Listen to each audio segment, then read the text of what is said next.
하나님 말씀 봅니다. 고린도후서 8장 8절로 15절 제가 읽어드립니다. 내가 명령으로 하는 말이 아니요 오직 다른 이들의 간절함을 가지고 너희의 사랑의 진실함을 증명하고자 함이로다.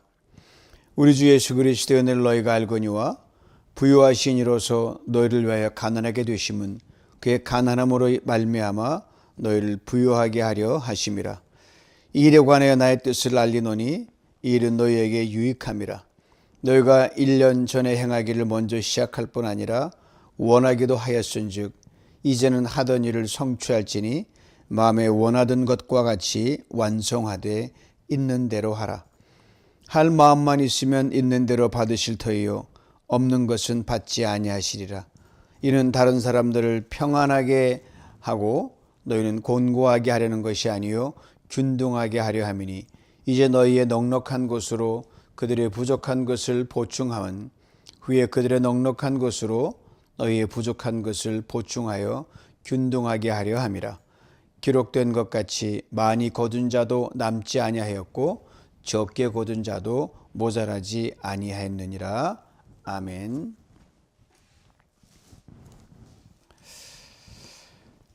(2026년) 수요 찬양 예배 첫 시간입니다. 오늘 본문은 아주 굉장히 묵직하고 깊이가 있는 그런 본문입니다. 우리가 소화시킬 수 있는 대로 받아들이면 하나님 은혜가 우리를 부욕해 하고 우리를 모두 평균케 은혜 가운데 다다르게 할 줄 믿습니다. 바울이 오늘 시작에서 이렇게 말하죠. 이것은 명령이 아니다. 너희 사랑의 진실함을 시험하려 함이라. 정말 사랑하면요 명령에 좌우되지 않습니다. 자원하는 마음으로 모든 것을 행합니다. 예배도 그렇고 드림도 그렇고 모든 것이 다 그래요. 자원할 때 그 사랑의 진짜 가치가 드러나는 거거든요.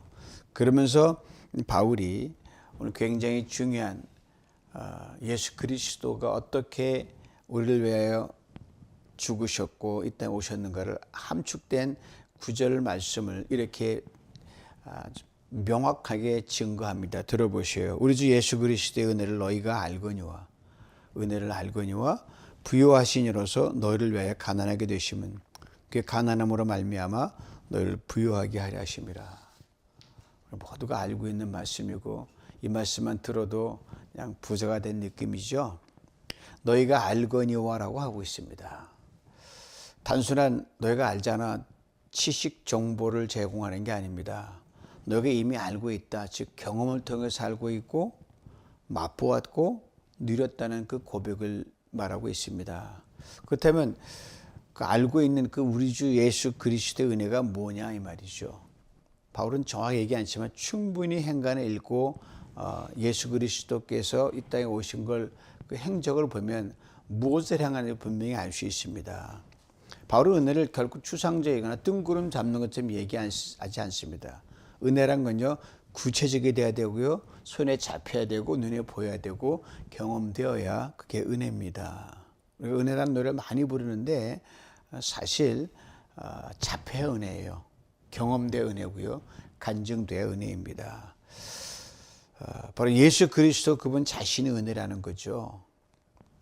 예수로 말미암아 우리가 알게 된 그 놀랍고 신비한 하나님의 경륜적 세계가 바로 은혜인데 바로 예수 때문에 우리가 하나님을 알게 되잖아요. 하나님을 본 자가 없지만 나를 보면 아버지를 봤다 그랬거든요. 세상에 하나님 본 사람 아무도 없단 말이에요. 구약시대나 나름대로 몇 사람이나 볼까 이렇게 구체적으로 모르잖아요. 영이시니까. 그러니까 막연하게 두려워하는 신 멀리 계심을 이렇게 생각을 했었는데 예수 때문에 하나님 아버지를 보는 듯이 만졌고 보았고 경험했죠. 또 예수 때문에 우리가 천국을 알게 됐잖아요. 위에서 내려온 자가 아니면 위로 올라갈 자가 없다고 했으니까 천국에 계신 그 원래 예수님은 자기의 그 본거지 왔으니까 그것처럼 천국을 쉽게 설명할 사람은 없거든요. 이 땅의 전부가 아니다. 나그네 삶에서 가야 될 본향이 있다. 이걸 분명히 보여주셨거든요. 그러니까 눈에 보이지 않거든요. 보이는 것이 다가 아니라는 거죠. 보이지 않는 훨씬 많습니다. 이걸 알게 됐고요. 또 예수 때문에 그로 인해서 이 순간에 100살을 산다 그래도 그냥 밤에 한 경점처럼 확 지나가거든요. 영원한 세계에 눈을 뜨게 됐거든요. 그래서 이 그리스도인은요, 시간이 너무 쫓기면 안 돼요. 너무 이렇게 초놈을 다 뜨지, 이거 안 하면 안 돼. 그 발 동동 구를 필요가 없어요. 영원히 보면 확 잘한 것도 지나가고 못한 것도 지나가고 다 지나가거든요. 죽음도 지나가거든요. 이걸 알게 된 거죠. 예수 때문에 하나님의 사랑을 알게 됐죠. 하나님의 사랑이 권세를 기도하는데 그 너비와 깊이와 길이와 높이가 어떠한 것을 뚜렷하게 알게 됐어요. 바로 십자가를 통해서 완전 농축되어 있는 하나님의 그 사랑의 4차원적을 알게 됐죠. 십자가는 나도 살고 너도 사는, 양쪽이 다 사는 게 십자가가 아니에요.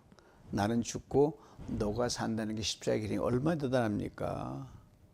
하나님이 대신 죽고 우리가 사는 거니까 이건 엄청난 거거든요. 이게 사랑이죠. 여기서는 부유함에 대한 완전히 새로운 정의를 만납니다. 예수 그리스도는 사랑에 있어서 부유하신 분이었고요. 권능에 부유하셨고 지혜와 영광과 존귀에 있어서 조금도 부족함이 없는 그런 분이셨습니다. 부여로 똘똘 뭉친 분이셔요.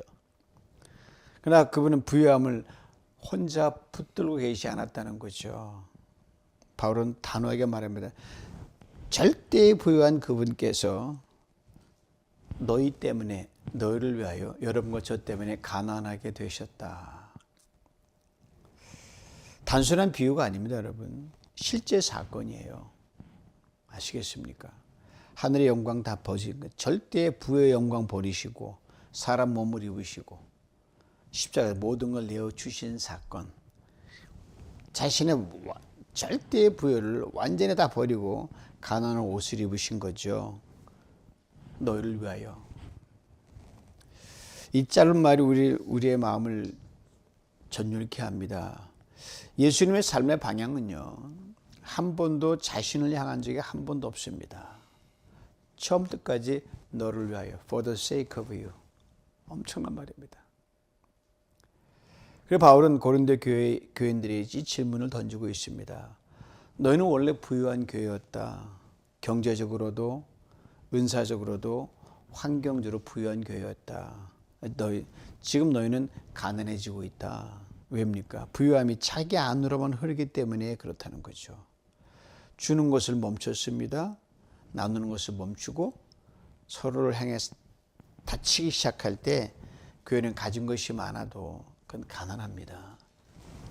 사랑하는 성도, 오늘 바울이 우리에게 묻습니다. 여러분은 가난한 사람입니까? 부유한 사람입니까? 사랑하는 성도 여러분, 여러분 가난하십니까? 부하십니까?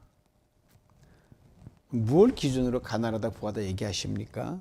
소유에 많고 적음으로 세상은 가난함과 부를 나누지만 신앙은 그렇게, 하나님의 나라는 그렇지 않습니다. 주는 자인가 다친 자인가가 부유함과 가난함을 나눕니다. 뭐 한 번도 예외가 없어요. 나에게서 너에게로 흐르는 삶, 흘러가는 삶, 즉 원심적 쭉 밖으로 흐르는 그 사랑의 삶, 이웃에는 열려있는 삶, 그 사람이 진정 부유한 사람입니다. 반대로 나에게만 열려있고요, 타인에게 닫혀있는 삶은 아무리 많이 가져도 가난한 삶입니다. 그리고 부유함에도 차이가 있어요. 조금 열렸으면 조금 부유한 사람이고요, 많이 열려있으면 많이 부유한 사람입니다. 끊임없이 열렸으면 늘 부유한 사람이 되는 거예요. 너희를 위하여라는 그 다시 한번 우리의 눈길을 갔으면 좋겠어요. 주님의 모든 선택은 자신을 위한 게 아니라 여러분과 저를 위하였다는 거죠. 주님의 가난은 나를 살리기 위한 것이었고 여러분을 살리기 위한 것이었죠. 그러기에 하나님은 나 하나만을 위하고 나 하나만을 사랑한다고 하는 그 고백으로 이어질 수밖에 없습니다. 예수님 피 흘려주고 왜 나를 사랑하나 그러잖아요. 이기심이 아니라 은혜를 아는 자의 깊은 신앙 고백입니다. 이것만 알면 내가 주님처럼 열린 삶으로 갈 수 있죠. 나만 특별히 살아간다. 이 마음 여러분 얼마나 품고 사십니까? 나만 특별히 하나님 나를 아껴주는 것 같다. 이 은혜를 깊이 아는 사람은 자기 안에 머물 수 없습니다. 어떻게 머물 수 있을까? 엄청난 은혜를 받았는데 예수님처럼 누군가를 기꺼이 내려놓는 삶을 살아갈 수밖에 없습니다. 이 은혜가 2026년 우리의 삶을 여는 첫 고백이 되었으면 좋겠습니다. 9절에서 바울이 이제 10절로 이어집니다. 은혜를 삶으로 연결하는 다리를 놔요. 이 일에 관해 나의 뜻을 알리노니 이 일은 너에게 유익함이라 너희가 1년 전에 행하기를 먼저 시작할 뿐 아니라 원하기도 하였은즉. 이 일에 관해 나의 뜻을 알린다 그랬어요. 즉, 그 은혜의 필연적인 열매, 부여함을 받은 자가 다른 일을 부여케 하는 그 일 이거거든요. 예수님의 그 가난함 때문에 예수님의 부여를 다 물려받았으면 나만 움켜쥐면 안 되잖아요. 그 부여를 나눠지는 일, 이 일에 관하여 내 뜻을 알리겠다 이 말이죠. 예수 그리스도의 가난하심으로 너희가 부여해졌다면 부여해졌죠. 예수 믿는 자체가 이미 부자가 된 거예요, 여러분. 누가 뭐래도. 이제 그 부여함은 너희 안에서만 머물면 안 된다는 거예요. 놀라운 사실이 이거예요. 바울은 이 일을 고린도 교회가 처음 듣는 얘기처럼 하지 않았습니다. 너가 1년 전에 행하기를 먼저 시작했다고 바울은 분명하게 시점까지 꼬집습니다. 근데 고린도 교회 여러분 알대로 처음부터 인색한 교회가 아니었어요. 오히려 앞장섰던 교회였습니다. 남을 부욕케 하는 일에 선두에 섰던 공동체가 고린도 교회였어요. 더 놀라운 것은 억지로 끌려가서 한 게 아니라 원해서 시작했어요. 원하기도 하였은즉 그랬거든요. 나는 강요로 되는 게 아니거든요. 구제는 압박으로 그래서 뭐 해라 해서 되는 게 아니거든요. 남을 부욕케 하는 일은 여러분 성령의 감동으로 이렇게 확 오거든요. 아, 안 할 수 없겠다라는 이 감동이 밀려오거든요. 감동이 밀려온다고 안 하면 어떻게 돼요? 자발적으로 해야지 기효과가 있는 거죠. 그런데 그냥 이걸 두 개 다 가지고 있었어요. 감동도 있었고 응답도 있었고 실제로 했어요. 근데 어느 순간 그 일이 멈춰버립니다. 왜요? 바울서는 전체로 보면 이유가 분명하거든요. 첫째 분쟁 때문이었고요. 둘째 교만 때문이었고, 셋째 영적 피로와 느슨함 때문이었고, 넷째는 다시 고개를 든 세상의 가치관 때문에 그랬습니다. 왜 내가 해야 돼? 자기 계산에 빠른 거예요. 거짓 교사들 때문에 십자가면 충분한데 그로 부족하다는 희한한 논리가 있었거든요. 그리고 율법주의적 논리 때문이었습니다. 은혜의 자리에서 내려와가지고 자기가 먼저 은혜 받은 걸 자기 의의 탑을 쌓아가면서 나무 우습게 한 거죠. 내가 제일이다. 그러니까 무슨 판 나뉘어졌거든요. 십자가 은혜로 시작한 이들이었어요.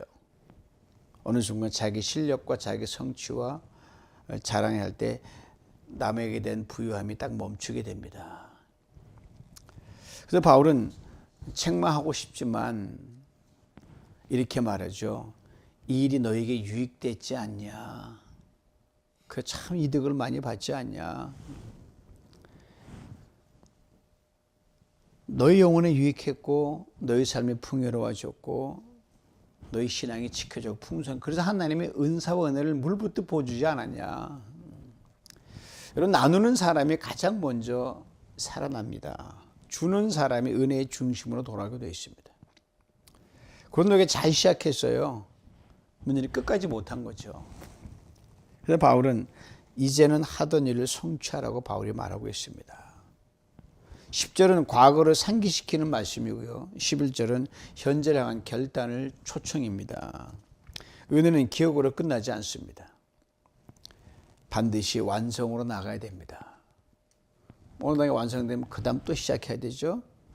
우리에게도 이렇게 동일한 음성으로 들립니다. 여러분 이미 시작했었습니다. 여러분 은혜 받았을 때 다 풍성했던 마음 있잖아요. 뭐 있어도 없어도 다 나누기를 원했고 멈추시면 끝까지 가라 이 말이죠. 이제는 하던 일을 성취하라. 시작했던 것, 멈췄던 것 다시 리줌하라는 이 말이죠. 하던 일을 성취하라 그렇게 말합니다.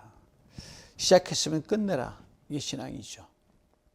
신앙의 가장 위대한 점은요, 아무것도 하지 않는 상태가 아니에요. 오히려 그러면 좀 나아요.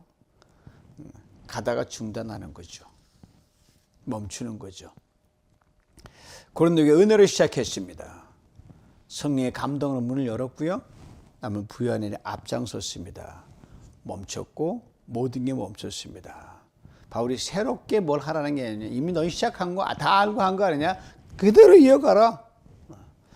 하나님이 기뻐하셨던 일이고 은혜로 시작했던 일이고 공동 살렸던 글 열매까지 맺어야 되지 않겠냐 바울이 말하고 있습니다. 바울이 어느 정도까지 완성되느냐 완성의 기준을 얘기한 참 재미있는 말을 해요. 이는 전에 원하던 것과 같이 성취하라 그랬거든요. 우리는 이런 궁금증이 있어요. 어디까지 해야 내가 이걸 온전히 이루었다 하고 성취한다고 할 수 있겠느냐. 바울은 분명히 말합니다. 처음 마음에 품었던 그 깊이까지 가야 된다는 거예요. 여러분 마음은 언제나 현실보다 큽니다. 꿈이 더 현실보다 크듯이 처음 은혜 받았을 때 계산 따지지 않잖아요. 막 마음이 넓어지니까 손익을 안 따졌잖아요. 이만하면 됐지라고 선을 긋지도 않았거든요. 그때 분명히 그들 진심이었고 여러분도 예수님 은혜가 충만하면 뭐 조건이 다 보입니까? 계산 아닙니까? 아니에요. 뭐 없어 그래 다 빼주고 싶잖아요. 그 마음의 깊이 원래 가졌던 그 깊이를 낮추지 말라. 기준을 너희가 현실에 맞춰 적당히 컴프로마이즈 말 이렇게 말합니다. 그리고 또 이렇게 말합니다. 있는 대로 하라. 하나님은 없는 것을 요구하지 않습니다. 비교를 요구하지도 않고요. 다른 누구라 드리면서 이만큼 해야지라고 하지 않습니다. 있는 대로 각자에게 주시는 말씀이에요. 마음은 처음 품었던 그 열매의 깊이를 쫙 달려가되 행함은 하나님 주신 그 은혜의 분량 안에서 있는 대로 하라고 바울이 아주 비전을 제시하고 현실적인 실행의 범위까지 말해줍니다. 열정은 결코 줄이지 말라. 마음 다치지 말라. 현실은 너희 되는 대로. 우리 이렇게 말하잖아요. 형편이 안 됩니다. 조금 더 여유가 생기면 하겠습니다. 이것처럼 맹랑한 말 없어요, 여러분. 그때는 결코 오지 않습니다. 바울이 말해 지금이다. 이제는 일입니다. 은혜는 형편이 좋아질 때 작동하는 게 아닙니다. 은혜는 지금의 자리에서 순종으로 완성이 됩니다. 사랑하는 성도 여러분, 혹시 우리에게도 이런 일 있지 않아요? 한때 분명히 원했어요. 마음으로 막 이것저것 다 하고 싶은 마음이 있잖아요. 분명히 그래서 시작을 했어요. 분명히 하나님 기뻐하신 일이었어요. 지금 멈춰서 있는 어떤 거 있지 않습니까? 다 있을 거예요. 하던 일을 성취하라. 마음대로, 있는 대로. 끝까지 순종으로 가는, 그래서 완성을 하는 그런 우리 모두가 될 수 있어야 됩니다. 할 마음만 있으면이라는 판이 11절에 나오는데요. 12절에죠. 할 마음만 있으면 있는 대로 받으실 것이요. 없는 것은 받지 아니하리라. 아주 굉장히 구체적으로 말을 합니다. 우리의 신앙의 무게중심을 결정으로 마음에 옮겨 놓습니다. 신앙은요, 환경이 아니고요. 능력이 아니고 어떤 뭔가 이런 내 어떤 리소스가 아니고요. 마음이에요. 할 마음만 있으면. 이 문장 하나 속에요. 인생의 원리가 다 들어 있습니다. 신앙의 본질이 다 들어가 있어요. 우리 흔히 이렇게 말하죠. 있으면 하겠습니다. 여유가 생기면 드리겠습니다. 형편이 좋아지면 그때 하죠 뭐. 바울은 말하면 아니다. 마음이 먼저 가야 된다 말합니다. 고린도교회 성도들과 대부분 비교적 부유했어요. 물론 모두가 다 같지는 않았습니다. 형편이 넉넉한 사람도 있었고 빠듯한 사람도 있었어요. 그래서 바울은 분명히 말해 있는 대로 하라. 누군가는 100을 할 수 있었고 누군가는 70을, 누군가는 50을, 누군가는 30을 할 수 있었어요. 문제는 액수가 아니라 기준도 아니라 마음이에요. 있는 대로 할 수 있는 사람도요. 마음이 닫히면 절대로 못합니다. 반대로 마음이 열리면요. 있는 형편 이상도 하게 됩니다. 참 희한하죠. 사람 마음이 굉장한 능력이에요. 고린도교가 그랬거든요. 처음에 마음이 뭐 말씀만 하십시오. 다 하겠습니다. 그렇게 넉넉히 나누었고요. 앞장서 기쁨으로 감동을 했습니다. 멈췄어요. 마음이 멈췄기 때문이죠. 그래서 분명히 말하죠. 할 마음만 있으면 있는 대로 받으신다. 놀라운 은혜가 담겨 있습니다. 혹시 마음은 있는데 정말 가진 것이 없는 사람이 있다면 하나님은 그 마음을 먼저 받으십니다. 없는 건 내놓으라 하지 않으십니다. 하나님 여러분이 뭐가 있고 뭐가 없는지 왜 모르시겠어요? 부족함 책망하지 않으십니다. 하나님은 그 마음조차 다쳤기 때문에 그거를 하나님이 참 마음 아파하신 거예요. 마음을 가장 먼저 받으셔요. 우리가 베풀지 못하는 결정의 이유가 뭔지 아세요? 없는 경우보다 여러분 마음이 없는 경우가 훨씬 많습니다. 자기 것을 챙기는 열심히면서 남에게 인색한 모습, 우리 뭐 돌아볼 필요가 있죠. 하나님께 뭘 드린다고 합니다. 혹시 하나님 부족해서 아쉬워서 달라는 거죠. 우리 하나님 다 가지셨어요. 천만의 말씀이에요. 이미 우리가 가장 중에 다 주셨어요. 자신을 다 드렸는데 그리스도를 주셨고 구원을 주셨고 영생을 주셨습니다. 이 은혜를 진정 아는 사람은요, 이런 마음이 생기지 않을 수가 없어요. 뭘 드릴까? 더 드리고 싶다. 이 마음이 물밀 때 밀려옵니다, 여러분. 없어도 그 마음 막 밀려와요. 하나님 그 마음을 제일 먼저 기쁘게 받으시는 거예요. 그리고 있는 대로 형편대로 드린 그것을 기쁘게 받으시고 놀랍게 갚아주십니다. 성경에 분명히 말하잖아요. 30배, 60배, 100배. 이건 단순한 숫자가 아니에요, 여러분. 하늘의 풍성한 보응을 가리키는 상징적 언어입니다. 성경도 이렇게 말하죠. 여호와를 경외하는 자에게는 부족함이 없도다. 여호와를 찾는 자는 모든 것에 부족함이 없으리로다. 정직하게 행하는 자에게 좋은 것을 아끼지 아니하신다. 사랑하는 성도들, 진짜 부자는요 많이 가진 사람이 아닙니다. 마음이 부한 사람이 진짜 부자입니다. 다윗이 그 대표적인 인물이에요. 저는 이 다윗의 그 상황을 읽을 때마다 진한 감동에 밀려오죠. 다윗이 나라 임금이 왕궁에 앉아 있는데 하나님의 법궤가 초라한 어떤 그 천막에 쌓여 있는 걸 보고 마음이 불같이 일어난 마음이 있었어요. 저 하나님의 법궤가 초라한 천막에 있는데 내가 어찌 편히 잠을 잘 수 있겠는가. 하나님이 그 마음을 보셨어요.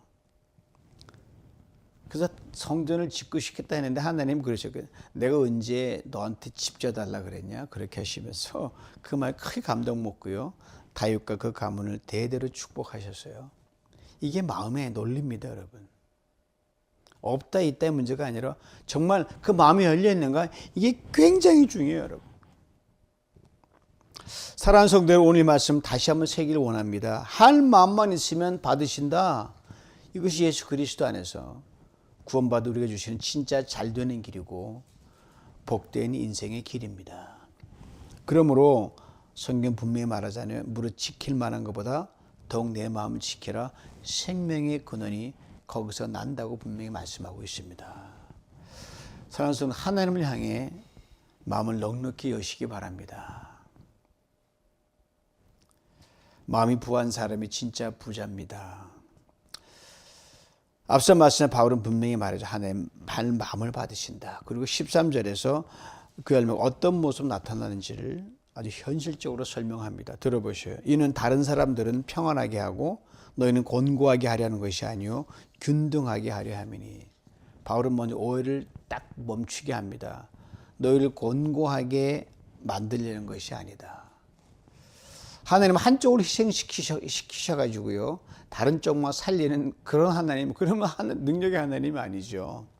누군가를 무너뜨리고 다른 사람을 편안하게 하시는 분도 아닙니다. 하나님 언제나 윈윈이에요. 그 목적은 보면 평안과 균등입니다.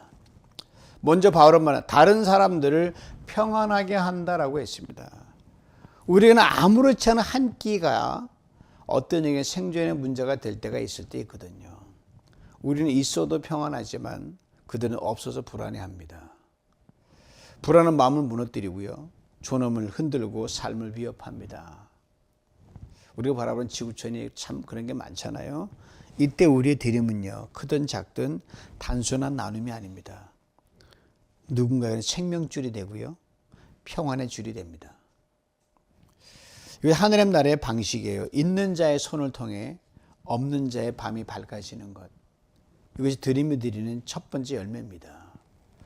또 하나의 질문 앞에 섭니다. 그러면 주는 우리는 곧바로 곤고해지는 게 아닙니까? 바울은 질문을 잘 알고 있어요. 그래서 이렇게 말합니다. 이는 다른 사람들을 평안하게 하고 너희는 곤고하게 하려는 것이 아니다. 이 곤고한다는 말은요. 원어로 보면 크게 큰 두 갈래로 나눠집니다. 큰 틀에서는 환난과 핍박과 고난을 말하고요. 그다음에 작은 틀에서는 일상의 압박과 스트레스와 빠듯함을 말합니다. 솔직히 말하면 여러분 다 마찬가지지만 뭘 드릴 때 드린 사람 쪽에서 마이너스가 생겨요. 그렇잖아요. 가진 게 빠졌으니까 마이너스가 나오죠. 허리띠를 졸라 매야 될 때가 있어요. 그러나 바울은 말합니다. 하나님이 의도하신 최종 상태 그것이 아니라는 거죠. 하나님이 원하지 균등이라 이 말입니다. 균등이란 모두가 똑같아지는 것이 아니에요. 모두가 같은 양을 갖는 것도 아닙니다. 균등이란 모두가 사람답게 살아갈 수 있는 상태, 모두가 평안을 누릴 수 있는 상태를 말합니다. 여기서 중요한 사실이 있어요. 주는 사람도 받는 사람은 모두 행복해진다는 거죠. 자기 것을 아끼고 자기 것을 안 쓰고 마음을 열어 드리는 사람, 그 사람이 결코 가난한 사람이 아닙니다. 오히려 자기만 하고 받기만 하는 사람, 자기 안 하면 쌓아두는 사람, 그 사람은 정말 가난한 사람입니다. 주는 사람은 자신도 행복하고요. 받는 사람도 행복하게 합니다. 우리 행복을 크게 만드는 순간이 있어요. 주는 사람은 내가 나눌 수 있어서 감사하고 내 마음이 들거든요. 생색내지 않고. 받는 사람은 존중함으로 감사함으로 받습니다. 그리고 이런 결단에 이르죠. 나도 언젠가는 주는 사람으로 살아가겠다. 놀라운 하나님의 순환이 시작이 됩니다. 오늘의 받는 자가 내일의 주는 자가 되는 거죠. 그래서 바울이 말하는 균등은 단순한 분배가 아니라 영적 순환입니다. 은혜의 흐름이에요. 그리고 주는 것 손해가 아닙니다. 주는 것은 행복을 나누는 일이며 미래를 심는 거예요. 그리고 바로 여기서 바울의 논리는 자연스럽게 다음 절로 나아갑니다. 오늘은 내가 여유가 있어 주지만 만약 내가 주는 사람 될 수는 없잖아요. 내일은 상황이 달라질 수 있잖아요. 오늘의 부자가 내일의 가난한 자가 될 수 있거든요. 그때는 다른 사람의 풍성함이 나의 부족함을 채운다는 거예요. 이것이 하나님 나라의 균형이며 서로를 살리는 방식입니다. 사랑하는 성도들, 우리가 마음을 다해 드리는 것 결코 사라지지 않고 하나님께 손비 처리하지 않으십니다. 반대 평안이라는 열매를 맺고 누구에게 행복한 균등한 질서를 세웁니다. 그리고 더 깊은 은혜로 각각 나아가게 합니다. 이제 바울은 이 균등이 시간 속에서 공동체 안에서 어떻게 완성되는 구체로 설명을 합니다. 14절을 보여요. 이제 너의 넉넉함으로 그들의 부족함을 보충한 후에 그들의 넉넉함으로 너의 부족함을 보충하여 균등하게 하려 함이라. 베품과 드림의 원리를 솔직히 현실적으로 말해줍니다. 지금은 너희의 넉넉함이다. 너희 여유가 있다. 너희가 지금 도울 수 있다. 지금은 너희 넉넉함이 다른 이의 부족함을 메꿔주고 있다. 맞죠?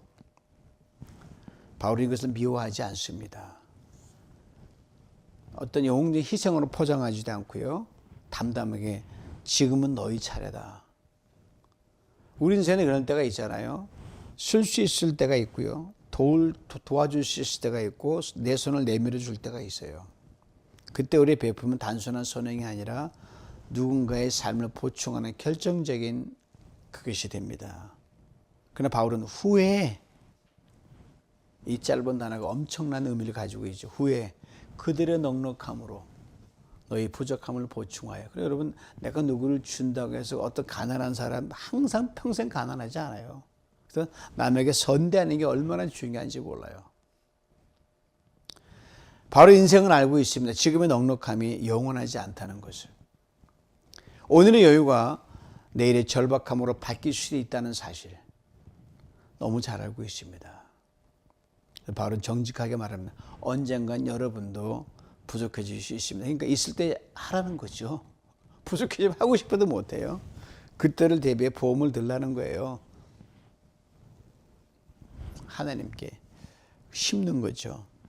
지금은 넉넉함으로 하나님이 너를 통해 메꾸고 훗날 아름답게 보상할 것이다. 세상은 쌓아두어야 산다. 남주면 손해다. 내가 먼저다. 그러나 하나님 나라는 흘려보내야 된다. 주면 돌아온다. 서로가 서로 살린다. 이게 하나님 나라의 법칙입니다. 베품과 드리면요 절대로 공짜가 없습니다. 여러분. 이번엔 냉정한 계산을 의미하지 않습니다. 대가를 바라고 주라는 것도 아니에요. 하나님 나라는 헛된 드림이 없다는 겁니다. 사람은 분명히 있죠. 여러분, 내가 누구 이만큼 베푼 잊어버린다 이런 속상할 거 없어요. 하나님은 다 기억하시고요. 그 사람의 계산법으로 받는 건요 얼마 안 돼요. 하나님이 초월적인 게 돌려주는 건요. 그래서 죽어도 잊어버리란 말이 바로 그거예요. 그래서 전도서 나오잖아요. 너희가 갚을 것이 없는 사람에게 베푸는 게 최고라 그러거든요.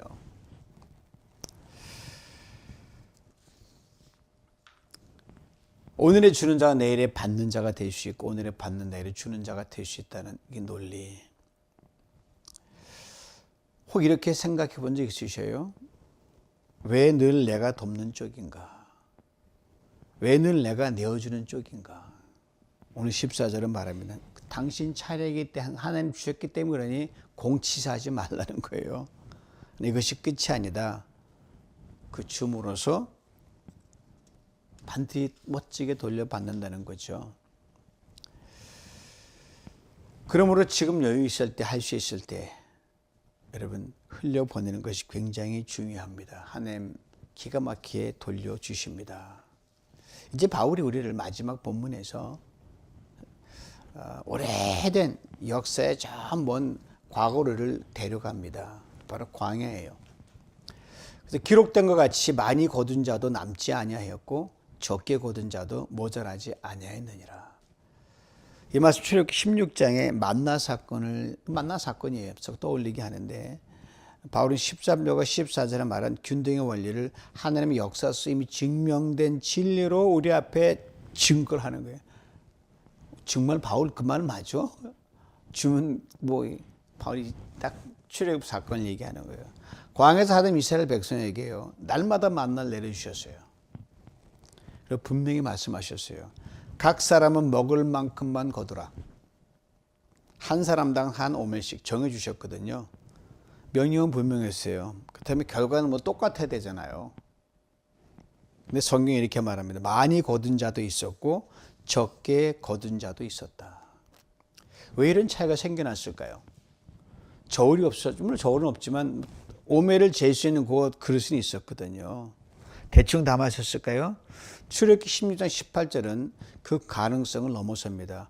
오멜로 되어본 즉, 정말 되어봤어요. 오멜로 되어본 즉 많이 거둔 자도 남음이 없고 적게 거둔 자도 부족함이 없었더라. 측량해 봤다는 거죠. 그때 방식으로. 오멜이라는 기준이 있었는데 그런데 결과는 모두가 먹을 만큼이었어요. 이 장면 좀 생각해 보면요. 이런 그림이 떠올라요. 사람 각자 자기 힘껏 담아가지고 왔을 거예요. 그러니까 누군가 손이 크나 더 많이 담겨져 있을 거고 덜 담았을 거예요. 근데 측량하는 자리에서 당연히 남는 사람이 생기죠. 많이 담아왔네. 적게 담아왔네. 모자람이 생긴단 말이에요.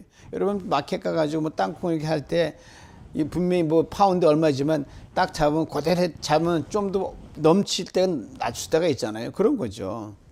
그때 광야 공동체는 어떤 일이 일어난지 아십니까? 남는 사람이 내가 가졌는데 왜 어디 가져라 그래? 자기 몫을 움켜쥐지 않았다는 거예요. 모자란 사람이 부끄러워 숨지도 않았습니다. 남는 것이요 덜한 것을 채웠습니다. 이것이 하나님 광야에서 세우신 공동체의 모습이었습니다.